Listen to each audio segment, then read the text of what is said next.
Hello guys, today I'm going to show you how to move frames on your canvas inside your Figma. It's quite simple and easy.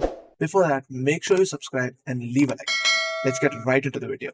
So you have your frame here. It's called sample. For example, I'll just change the color for your clear understanding. So you have so many other stuff inside here like this and all that. But you want to move this frame. You can't just move that. You can't just do that. It won't happen. So how can you move the entire frame? So make sure every single thing is inside, the frame. If it is outside, drag it in.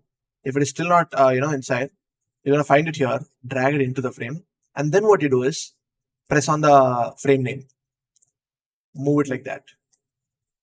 Hold this part and move it. Actually, you can just do that, but still, in my case, I just want to do this because if it randomly gets selected with this, this is what happens. So you don't want that to happen. So just select the name here and then move around. That's simple. Thank you for watching and make sure you subscribe.